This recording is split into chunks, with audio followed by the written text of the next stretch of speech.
الله أكبر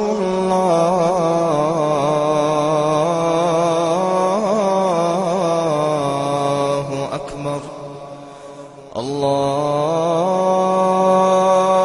أكبر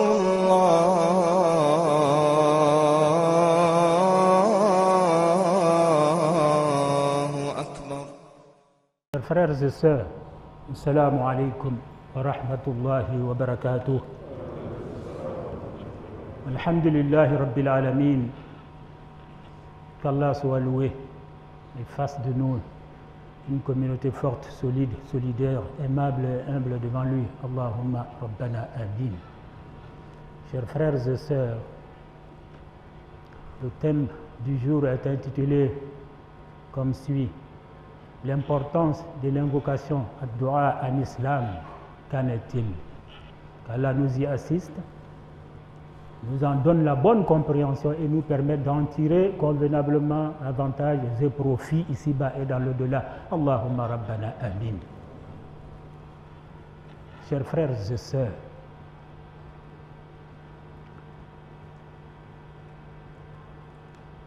vous savez, le Seigneur sait que nous sommes absolument dépendants de lui, de sa grâce et de sa miséricorde.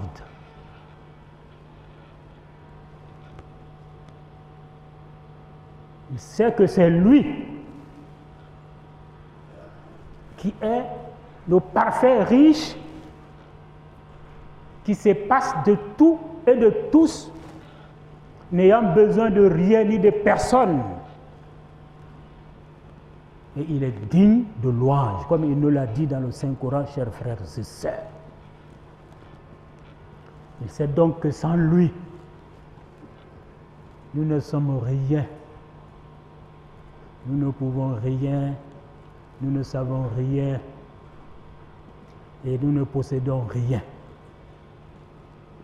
Puisque, après Dieu, au-delà de nos éléments constitutifs, notre origine est le néant. Chers frères et sœurs, il nous l'a dit dans le Saint-Coran: Ya ayyuhan nasu antumul fuqara'u ila Allah wallahu huwal ghaniyyul hamid. Partant de cette vérité, chers frères et sœurs, Allah nous a institué l'invocation comme canal de communication et de connexion entre nous et sa grâce en tout moment et à tout lieu, chers frères et sœurs. L'invocation est donc un acte d'humilité envers Dieu, une adoration particulière. Autrement dit, c'est la colonne vertébrale même de l'adoration, chers frères et sœurs, et l'âme de la vraie adoration. Le Seigneur nous l'a institué, chers frères et sœurs, dans le Saint-Coran.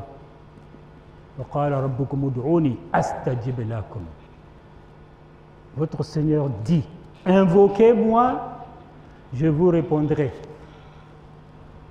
Chers frères et sœurs, et dans ce sens, le messager nous explique en disant en substance que lorsqu'un musulman sincère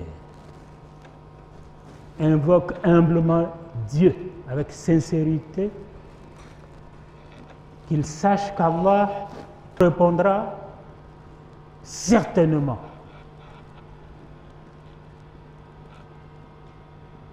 Mais de trois choses l'une: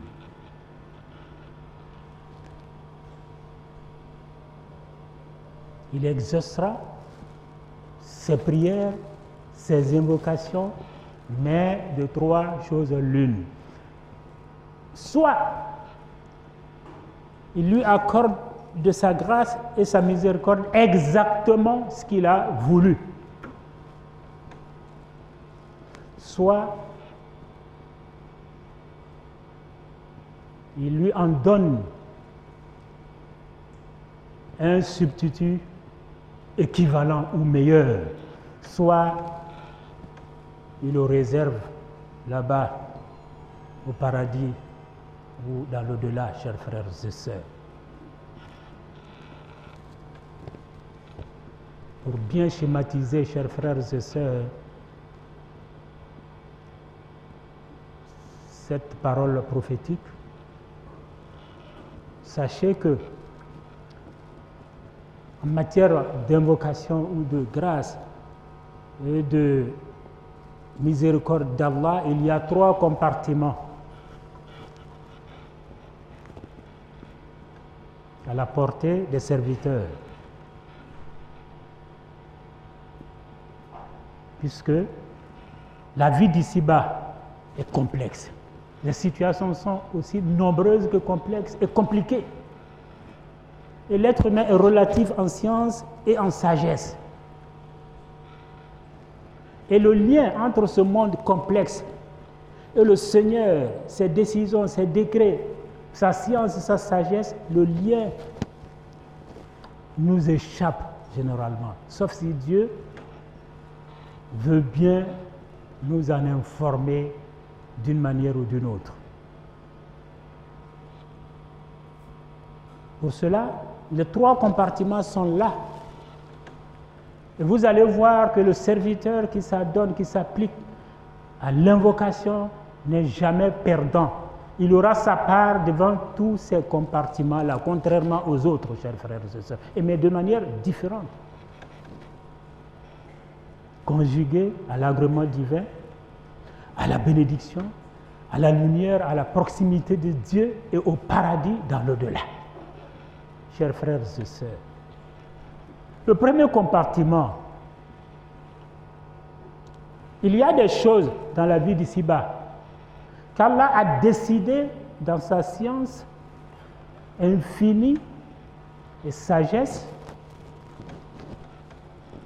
qu'il ne fera jamais cela dans la vie d'ici-bas. Il a décidé de ne pas faire ici-bas. Donc ça ne se fera pas. Il y a ces choses-là. Et lorsque vous vous orientez vers ce compartiment, que vous invoquez Dieu concernant quelque chose qu'Allah a décidé de ne pas faire du tout par sagesse ici-bas, il ne le fera pas pour vous, chers frères et sœurs, mais vous n'allez jamais vous en sortir perdant. Non. Qu'est-ce qu'il fait? Il vous en donne un équivalent en guise de substitution. Ajouté à l'agrément divin, à la bénédiction, à la lumière et à la grâce, parce que vous avez su être humble devant lui en l'invoquant. Le deuxième compartiment, chers frères et sœurs, c'est le compartiment des grâces et des miséricordes d'Allah concernant des choses qu'Allah a décidé de faire ici-bas. Et ça se fera sans condition de votre part, que vous évoquiez ou non, même aux non-musulmans, même aux mécréants qui sont dans le déni, les athées, chacun aura sa part de ce compartiment-là en matière de grâce, chers frères et sœurs, et miséricorde. C'est une décision divine qui ne changera pas. Si vous vous orientez vers ce compartiment, ce que vous allez avoir sera différent de celui des autres. Pour les autres mécréants, le Seigneur leur accorde en guise d'épreuve ou de grâce, pure bonté et générosité, ce qu'il veut bien leur accorder. C'est pour cela qu'ils vivent, ils respirent, ils ont parfois la santé, ils ont ce qu'ils cherchent. Mais, comme ils n'ont pas été reconnaissants, ils ne sont pas humbles, ils ne l'ont pas invoqué, ils retirent la baraka, la lumière, l'agrément. Ils n'auront pas la paix, ni la tranquillité ou la quiétude recherchée. Ça ne serait pas pour eux source de bonheur réel ici-bas et dans l'au-delà. Mais pour vous qui invoquez Dieu. Si vous tombez sur ce compartiment, sur quelque chose qu'Allah a décidé de faire avec ou sans invocation, alors que vous avez invoqué parce que vous ne le savez pas, vous n'allez pas perdre. Il vous en donne ce qu'il veut bien vous donner de grâce, mais en même temps, il y ajoute l'agrément, la bénédiction, la lumière, la proximité d'Allah et le paradis dans l'au-delà. Vous aurez la paix, la tranquillité, la quiétude ici-bas en la matière. Le troisième compartiment, c'est le compartiment des choses qu'Allah a décidé de faire, mais de manière conditionnelle de votre part. Lorsque vous demandez, en guise d'humilité, il vous en donne avec la bénédiction, l'agrément, chers frères et sœurs, et la lumière et le mieux-être ici-bas et dans l'au-delà. Mais si vous ne demandez pas, il ne vous le donne pas. Chers frères et sœurs, de ce compartiment-là, c'est le serviteur qui invoque Dieu, qui en profite lui seul. Donc, devant les trois compartiments, l'invocateur, c'est lui qui invoque Dieu. Le serviteur, avec sincérité, ne perd jamais.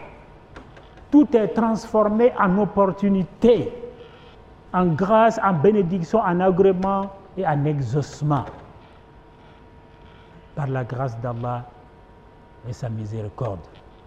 Qu'Allah nous donne la bonne compréhension. Allahumma Rabbana Amin. Invoquez Dieu. Soumettez-lui vos doléances, vos besoins, même s'il les connaît mieux que vous-même, parce qu'il est omniscient. C'est en guise d'humilité et de servitude. Invoquez Dieu avec sincérité, foi, humilité, certitude que vous serez exaucé d'une manière ou d'une autre, sans doute, chers frères et sœurs. À condition que ce soit conforme à l'agrément divin, c'est-à-dire quelque chose de juste et de bon. Pas dans l'injustice, il ne faut pas demander à Dieu quelque chose d'injuste ou d'interdit. Non, sinon tu auras la malédiction en contrepartie, même si tu l'avais eu. Qu'Allah nous en préserve.